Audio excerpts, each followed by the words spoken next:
Bonjour et bienvenue dans cette vidéo. Aujourd'hui, on fait le test du 50 mm f1, une optique inédite sur le marché, notamment avec un autofocus. Une optique qui était extrêmement attendue et qui va devenir une optique emblématique dans le monde Fujifilm. Alors, c'est une optique à portrait, évidemment. En termes de présentation, évidemment, ce n'est pas le plus compact des objectifs. Pour autant, j'ai trouvé que pour un 50 mm f1, ce n'était pas non plus extrêmement gros. En fait, finalement, sa taille et son poids correspondent à des équivalents 85 mm 1.4 en monture plein format. Donc, on est sur une optique qui est relativement grosse, relativement lourde, sans être complètement hors marché. Et c'est quelque chose qui, même sur un XT4, forme un ensemble harmonieux. Et je trouve que ça va plutôt bien. Finalement, ce qui m'a le plus gêné, c'est les 845 grammes qui pèsent assez lourd. Et c'est vrai que on n'a pas énormément de grip sur ce XT4. C'est quelque chose qui va se marier probablement mieux avec un XH1 ou peut-être le futur XH2, puisqu'il aura un peu plus de grip. Donc pour le reste, en termes de construction, on est vraiment sur du Fuji dont on a l'habitude. On a une bague pour changer l'ouverture qui est graduée de F1 à F16 en passant par la position A. On a une optique qui est toute en métal, qui n'a absolument aucun bouton, donc pas de switch pour passer en mise au point manuelle par exemple. On a ici la tropicalisation, donc on a un joint ici qui fait la différence avec le 56 mm 1.2. On n'a pas un diamètre qui est si étonnant que ça, puisqu'on a une taille de filtre de 77 mm seulement.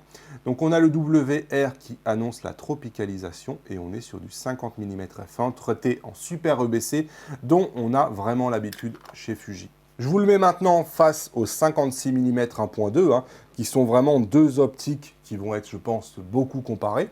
Une optique emblématique pour les portraits, ce 56 mm 1.2, comme vous pouvez voir, oui, c'est vrai que le 50 mm f1 est quand même beaucoup plus gros. A noter qu'aucune des deux optiques n'a la stabilisation. Alors, quel écart de lumière justement entre un f1.2, un f1.4 et un f1? C'est quelque chose sur lequel j'avais envie de revenir parce que je pense que les chiffres ne parlent pas. Donc ici, je vous montre l'échelle des ce qu'on appelle des f-stop.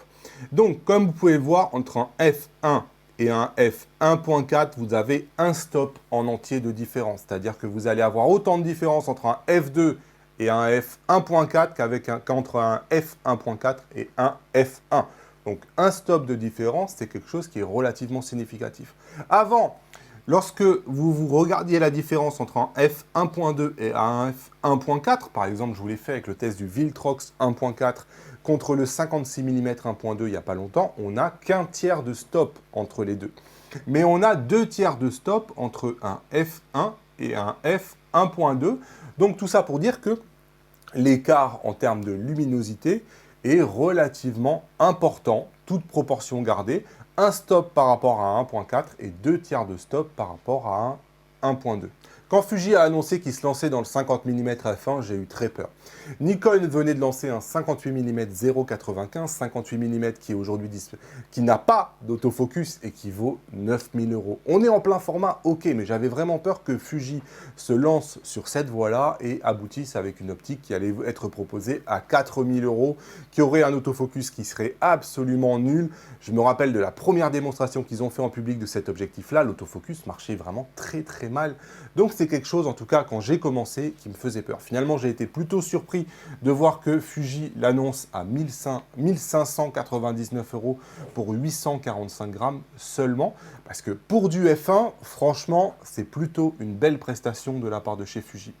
Le problème, c'est que faire une optique en F1, c'est très difficile. Personne ne l'a jamais fait avant chez Fuji et c'est probablement parce qu'il y a des raisons pour ça. C'est une optique où il y a énormément de challenges optiques. Les challenges optiques, ils sont de maîtriser les défauts optiques. Vous allez faire entrer des faisceaux de luminosité énormes, des faisceaux de lumière énormes à l'intérieur pour avoir une luminosité maximale. Et le problème, c'est qu'il faut arriver à les contrôler, ces faisceaux-là, et les contrôler, c'est extrêmement difficile. Pour arriver à avoir du F1, vous avez à l'intérieur de cet objectif des lentilles qui sont plus grosses que les lentilles dont on a l'habitude. Ces lentilles-là, vous avez besoin de moteurs autofocus qui sont capables de les déplacer. Et là aussi, c'est un challenge parce que déplacer des lentilles qui sont lourdes rapidement, c'est pas possible, c'est très difficile. Et on va voir ensemble quel niveau de performance a atteint Fuji. Allez, l'heure de regarder le piqué avec cette première photo. Regardez surtout à quel point la séparation des plans est très importante à f1. Ça vous donne vraiment une séparation des plans que probablement vous n'y avez pas accès avant sur une monture Fuji. Le piqué est plutôt relativement bon, hein. Je pensais que ça serait moins bon que ça. Alors voilà, toujours cette séparation des plans qui vous permet ici entre deux tables de restaurant de parfaitement isoler votre sujet. Voilà, ça c'est vraiment une des caractéristiques fondamentales de cet objectif, être capable de vous séparer le sujet d'un arrière-plan, alors que même l'arrière-plan est qu'à 1 ou 2 mètres derrière, on a déjà un bokeh qui est très profond. En termes de piqué, moi j'ai été plutôt relativement satisfait. Quand on zoome dans l'image, les images sont pleines de détails et c'est plutôt pas mal, hein, je trouve. Voilà, autre exemple, vous voyez à quel point ici sur ce taureau, l'arrière du taureau est déjà dans un bokeh qui est extrêmement profond. Et quand vous zoomez à l'endroit de la mise au point, bah, vous avez quand même pas mal de détails. Voilà, photo suivante, ici en intérieur, c'est une optique qui va vous éviter de monter dans les ISO, puisque par rapport à 1.4, vous allez gagner un stop. Donc un stop, c'est pas rien. Au lieu de prendre une photo à ISO 6400, vous allez la prendre à 3200. C'est un gain qui est relativement important. Hop. Et quand vous zoomez dans l'image, ici en intérieur, prise à ISO 320, ben on a toujours un joli piqué. Voilà, donc c'est vraiment une des caractéristiques de cette optique, d'être capable de vous séparer les plans, comme ici sur cet objectif. Voilà, alors ici, toutes les photos que je vous ai montrées jusqu'ici, il n'y en avait aucune prise à l'extérieur en définitive. La seule prise à l'extérieur, c'est celle-là, mais j'étais sous des arbres et vraiment pas de luminosité directe. Ce n'est pas le cas de cette optique-là, de cette photo-là, et finalement, on va s'apercevoir assez rapidement que lorsque vous êtes en extérieur et que le soleil n'est pas loin, on va avoir rapidement cet effet. Vous savez que lorsqu'on prend des sujets généralement avec une source de luminosité devant, on a tout de suite une perte de contraste et une perte de piqué. Et cet objectif-là est probablement encore plus sujet à ça que les autres. Et j'ai trouvé qu'on avait tendance à perdre du piqué et perdre du contraste dès qu'on était à l'extérieur finalement. Quel que soit l'endroit où on était, sauf à être relativement énormément à l'ombre, mais si on est vraiment à l'extérieur, finalement, je trouve qu'on a une perte de piqué et une perte de contraste qui sont assez rapides. Voilà, je vous montre quelques exemples de photos, toujours pour vous montrer à quel point tout ça, c'est plutôt qualitatif. Vous voyez ici, hein, la capacité à avoir une toute petite fine, on dirait presque une photo macro, alors que je suis quand même à 50 mm. Le rapport de reproduction sur cet objectif-là n'est pas énorme, donc c'est plutôt sympa. Voilà, un dernier portrait pour la route. Toujours ce bokeh. Quand on regarde la mire, on s'aperçoit qu'en fait, le piqué est plutôt pas mal. Franchement, dès 1.0, je m'attendais encore une fois à beaucoup moins bien. Il va s'améliorer au fur et à mesure, hein. On a déjà une belle différence entre F1 et F1.4. Alors ici, c'est entre F1 et F2. Hop. Sur YouTube, je zoome à 200% pour que vous le voyez. On voit bien que le piqué s'est amélioré, hein. L'image à F2 sur la droite est plus piquée que l'image à F1 sur la gauche. Et grosso modo, il va falloir attendre 2.8 pour avoir le piqué maximal de cet objectif-là. Là, à 2.8, on a vraiment un superbe piqué, comme vous pouvez le voir ici. On voit bien la différence entre F1 et F2.8. L'image, elle commence à être réellement piquée à partir de F1.4 à F1 et à F1.2. On a un piqué qui est bon sans être excellent. Le piqué, il devient réellement bon à partir de F1.4. En termes de bokeh, on a un joli bokeh sans qu'il soit exceptionnel, hein. On a ces bokehs qui sont pas très ronds, plutôt en forme d'œil de chat, hein. Donc absolument partout, hein, même au centre. Habituellement, au centre, c'est très bien rond et il faut vraiment aller dans les coins. Pour avoir des yeux de chat, ici, même au centre, c'est vraiment ovale. Et il ne faut vraiment pas aller très loin pour avoir des formes plutôt en œil de chat. Donc ça plaît ou ça plaît pas. À noter qu'on a quand même pas mal d'aberrations chromatiques au niveau du bokeh, hein, comme vous pouvez le voir ici, mais ça, on va en reparler. Donc voilà, hein, le bokeh, selon l'endroit où vous le placez, finalement, on a des yeux de chat qui sont plus ou moins prononcés. On n'a jamais vraiment de bokeh bien rond avec cette optique-là. Et lorsque vous fermez à 2.8 ou à F4, le bokeh, il est un peu moins sphérique et il devient un tout petit peu plus hexagonal. Alors, cette optique, elle est qualifiée par Fuji de magique, hein, et finalement, elle est quand même pas mal comparée au 34 mm 1. Au 35 mm 1.4 et au 56 mm 1.2, dont la caractéristique, quelque part, est de laisser rentrer la lumière, et vous avez comme un beau halo de lumière qui prend toute l'image. C'est quelque chose, je sais, qui est énormément aimé de la part des fugistes. Donc, on va retrouver un peu ces qualités-là, hein, vous voyez, des qualités comme ça où on laisse bien rentrer la lumière et ça vous donne comme une aura finalement dans l'image. C'est quelque chose qu'on retrouve assez avec cette optique-là et j'ai trouvé qu'elle avait un caractère qui était effectivement relativement similaire au 56 mm 1.2 et encore plus au 35 mm 1.4. Et j'ai voulu voir un peu qu'est-ce que ça donne au fur et à mesure qu'on ferme l'ouverture. Ici, je vous le montre à f16. Bon, comme vous pouvez voir, le soleil en étoile a surtout laissé place à des défauts optiques, des flares, je ne sais même plus à ce niveau-là comment on appelle ça, mais des choses qui sont prédominantes qui font que ben voilà, c'est un peu difficile d'avoir des photos complètement exploitables parce qu'il y a un peu trop de défauts optiques. Et justement, on va en arriver sur, pour moi, le point noir de cette optique, les défauts optiques. Arriver à canaliser les faisceaux de lumière qui rentrent dans un objectif f1 est quelque chose de très très difficile.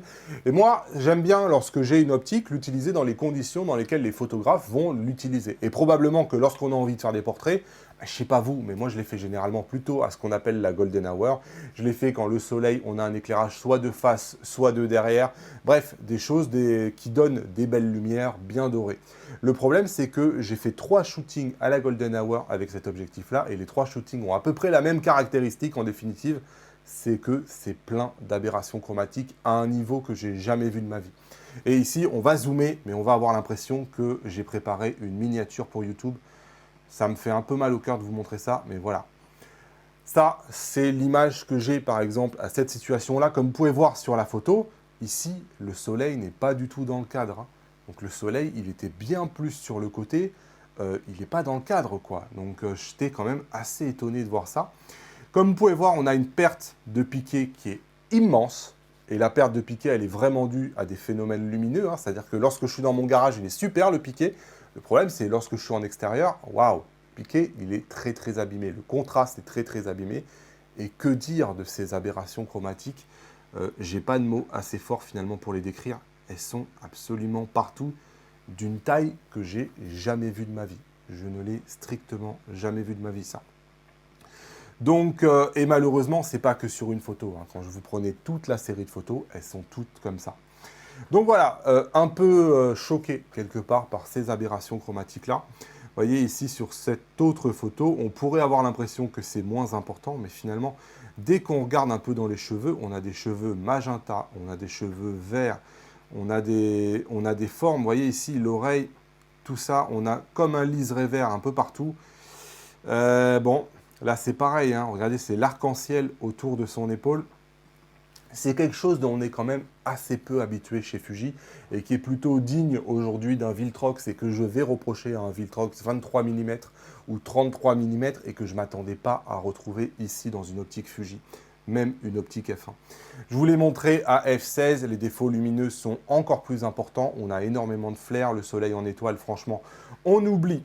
Autre chose que j'avais vu dans les tests et que j'ai comparé et que j'ai trouvé moi aussi sur mes photos, c'est ce qu'on appelle des reflets internes. C'est-à-dire que la lumière fait des reflets sur les lentilles et vous allez les retrouver sur vos photos. Ces reflets-là, ben, vous pouvez voir ici, ils apparaissent ici. Et ici, ce que vous voyez, c'est la construction en fait de votre objectif. Alors ici, vous ne vous en rendez pas compte, mais je vais vous l'animer avec les photos. Et vous voyez, au fur et à mesure que je fais des photos, on va retrouver tous les reflets internes qui sont à l'intérieur de cet objectif-là. Et franchement, c'est difficile lorsque vous êtes dans ces conditions-là, avec une luminosité présente, de ne pas avoir ces défauts internes-là. Donc, bon, voilà, c'est vrai que ce n'est pas quelque chose qui est super plaisant. C'est quelque chose qui, personnellement, m'a déçu. Et je suis finalement plutôt triste de voir ça. Sur une photo ici, prise par mon fils, vous voyez, c'est un autre type de défaut interne que je n'ai pas vu sur mes photos à moi. Et comme vous pouvez voir, je ne sais pas, on a comme un reflet avec un point rouge, un reflet rouge. Bon, encore une fois, on voit que c'est une optique qui est vraiment sujet à énormément de défauts internes. Le problème, c'est que d'habitude, pour vous montrer les aberrations chromatiques, je suis obligé de faire ce genre de scène avec un arbre qui est rétro-éclairé et compagnie. Et là, ce que je peux vous le montrer sur des sujets qui sont habituellement faits, les arbres, on peut se dire que bon, c'est pas grave, ça fait partie du décor, on va pas forcément faire des arbres avec. Mais faire des photos de portrait au moment de la Golden Hour avec des lumières qui sont forcément au moment de la Golden Hour un peu dans le champ ou un peu latéral, c'est des choses qui vont arriver très régulièrement. Et donc, évidemment, sur des sujets où habituellement on a des aberrations chromatiques, cet objectif en a aussi beaucoup. Bref, je suis quand même assez désolé de vous montrer ça. Et ici, sur le portrait ici d'Elodie, en intérieur, Donc ici, pour le coup, l'éclairage n'est pas incroyablement machin. Eh bien, on va retrouver des aberrations chromatiques ici à l'intérieur des cheveux. Hein. Vous voyez, ici, j'ai toute cette frange de cheveux ici qui est entièrement verte. Donc, je vous l'ai dit, le bokeh recouvre et entoure aussi les billes de bokeh. Mais là, vous voyez, on va retrouver ici le tour des boucles d'oreilles qui va devenir magenta, le tour du col qui va devenir vert. Vous voyez, ici, on a des aberrations chromatiques un peu partout. Et j'en ai eu sur des zips de blouson de mon fils, le zip du blouson, vous savez, qui est quand même assez parsemé. Ben, lui aussi, tout le zip de blouson va devenir magenta. Bref, c'est pour moi pas un petit défaut. Je suis quand même assez triste, finalement, de voir ce genre de défaut optique à l'intérieur d'une optique Fuji. Pour le reste, j'ai testé son autofocus. Ce qu'on attendait de cet objectif-là, c'est quand même de proposer enfin une optique lumineuse chez Fuji qui est capable d'avoir un excellent autofocus. Et on va voir si c'est le cas. Ici, premier test avec ma chienne. Je la fais marcher vers moi, je fais une rafale, vraiment tout ce qu'il y a de plus habituel. Ici, je suis en extérieur, donc 1,32 millième de seconde pris à f1. Donc c'est plutôt cool. Voilà, donc la rafale est là. Et grosso modo, ce que je vais m'apercevoir avec cette rafale-là, c'est que l'autofocus suit plutôt bien. C'est-à-dire que je m'attendais à bien pire pour une optique aussi grosse en f1. Il n'est pas aussi rapide que des autofocus en f2 chez Fuji. On a un peu ce phénomène qui fait zip, zip, zip, zip, zip, zip, zip, zip, zip. Il suit en fait. Il y a la mise au point qui est sans arrêt en train de se recalculer et on sent les lentilles vraiment se déplacer à l'intérieur de l'objectif. Pour autant, ici, sur cette rafale-là, on a environ 50% des photos qui sont nettes, ce qui est finalement pas si mal, puisque ma chienne est venue, on va dire, d'un bon pas. Lorsque j'ai fait les tests, j'ai voulu un peu faire les mêmes tests que j'avais fait avec les Viltrox. Donc, j'ai fait marcher mon fils avant de lui faire une course. Sur la marche, j'atteins 75% de bons résultats. Donc c'est plutôt pas mal. Hein. Je ne me rappelle plus des tests que j'avais fait avec le 56 mm 1.2, mais je crois qu'on était proche des 0%. Malgré tout, on a vraiment une rapidité qu'il est capable ou non d'atteindre cet objectif. Et parfois, il n'en est tout simplement pas capable. En l'occurrence, j'ai dû faire cette marche-là 3 fois à mon fils, de façon à trouver finalement la vitesse à laquelle il pouvait marcher et qui permettait à l'autofocus de suivre et donc d'obtenir 75% de taux de réussite. Concrètement, ça veut dire que pour que l'autofocus fonctionne, il va falloir que votre sujet aille pas trop vite et il va falloir des sujets qui soient plutôt lents. Et là, vous vous en doutez, sur la course, toutes les photos sont floues. Alors, ce n'est pas extrêmement flou comme j'ai pu le voir sur le 56 mm 1.2, c'est juste légèrement flou. Mais enfin, est-ce suffisant? J'ai envie de poser la question. Probablement que ça ne fera pas une grande différence entre une photo qui est entièrement 100% floue parce que vraiment il est complètement à la ramasse et une photo où l'autofocus est juste un tout petit peu pris de vitesse. Je pense que dans les deux cas, cette photo, elle n'est pas exploitable. Et vraiment, la question finalement que je me suis posée, c'est oui, effectivement, l'autofocus de ce 50 mm f1 est meilleur que l'autofocus du 56 mm 1.2. Mais est-ce vraiment suffisant? Est-ce que, en définitive, sur le terrain, ça va faire une grosse différence?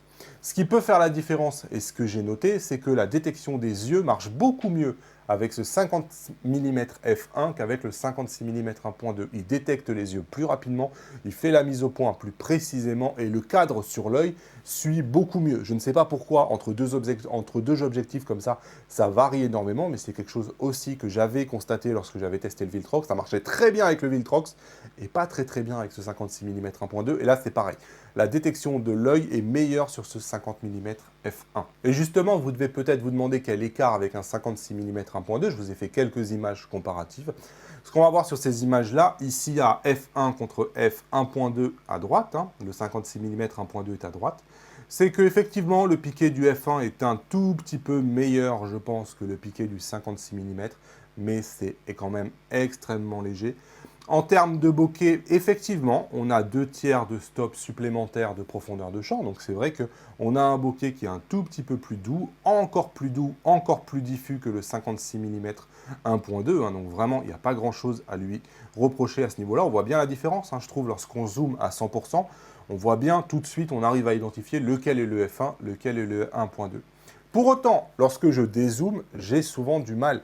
J'ai essayé, en fait, sous forme de blind test à moi-même, d'arriver à identifier tout de suite lequel est le f1. Finalement, lorsque je regarde l'image normalement, la différence n'est pas si criante que ça, j'ai trouvé.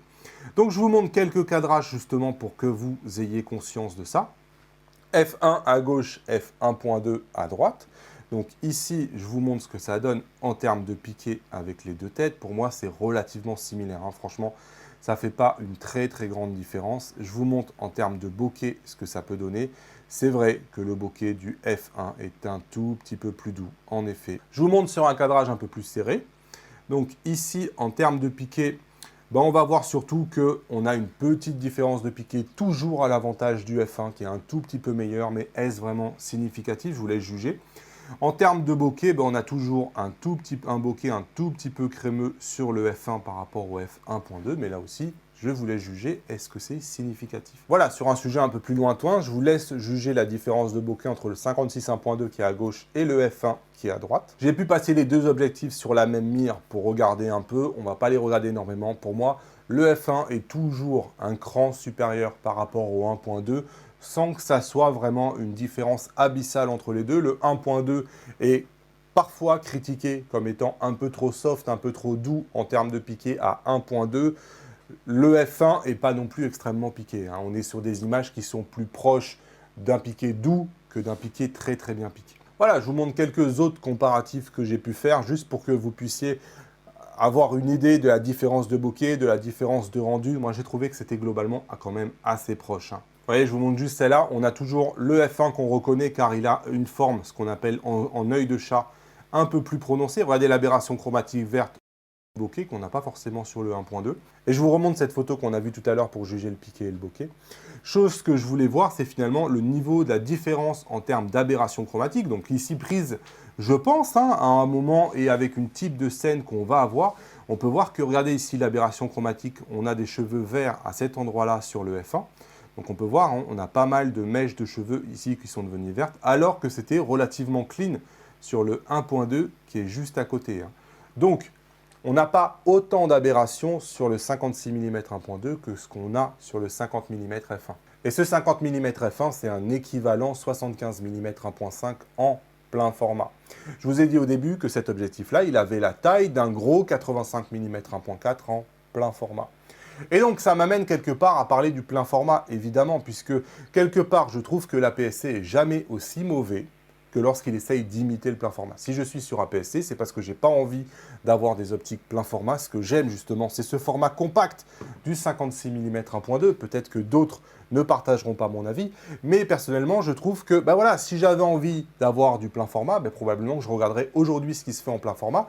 Je découvrirais que Sigma vient de sortir un 85 mm 1.4 qui va avoir un rendu encore supérieur à ce 50 mm f1, qui va peser 200 grammes de moins, qui coûte 1099 € et pas 1599 € et qui est beaucoup moins lourd, finalement beaucoup moins encombrant que ce 50 mm f1.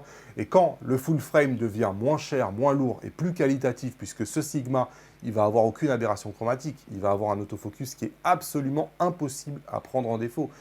Voilà, quand le full frame devient meilleur que l'APS-C, c'est probablement que l'APS-C a essayé de faire quelque chose qui était impossible. L'APS-C doit rester, je pense, sur ses forces, et la force de Fuji, c'est probablement plutôt un 56 mm 1.2 qu'un 50 mm f1. Au final, mon grand regret, c'est que Fuji n'ait pas fait un 56 mm 1.2 version 2 qui l'aurait corrigé, qui lui aurait ajouté la tropicalisation, qui lui aurait ajouté un autofocus qui aurait été aussi bon que les autofocus qu'on trouve dans des optiques f2 chez Fuji et qu'aucun f4 n'a aujourd'hui malheureusement et que n'aura toujours pas ce f1 parce que j'ai envie de conclure, est-ce suffisant? C'est vrai que le piqué de ce 50 mm f1 est un tout petit peu meilleur que ce que faisait le 56 mm 1.2. C'est vrai que le bokeh est encore plus doux. C'est vrai que l'autofocus est meilleur sur ce 50 mm f1 que sur ce 50 mm f1.2. Pour autant, je pense que c'est tout simplement pas suffisant. C'est-à-dire que finalement, je ne vais toujours pas pouvoir faire des sujets qui bougent très fort avec ce 50 mm f1. C'est impossible. Vous avez 0% de taux de réussite. Il va falloir que votre sujet aille lentement. Un peu moins lentement que ce 56 mm 1.2, mais bon, franchement, à ce prix-là, à 1599 €, personnellement, j'avais une exigence qui était encore plus élevée que ça.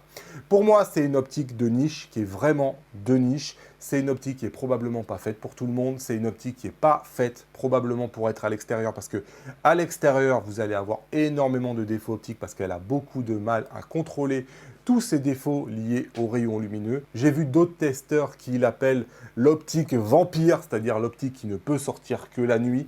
Peut-être, j'en sais rien. En tout cas, c'est vrai que personnellement, écoutez, j'ai été un peu déçu tout simplement. C'était pas ce que j'attendais. Parce que c'est vrai que j'adore Fuji et finalement, cette optique-là, je me dis, mais pourquoi Fuji a fait ça? Et voilà qui conclut cette longue vidéo. Dites-moi en commentaire qu'est-ce que vous en pensez. Est-ce que vous pensez que Fuji a raison de vouloir offrir aux possesseurs de boîtiers APS-C un rendu digne d'un format plein format?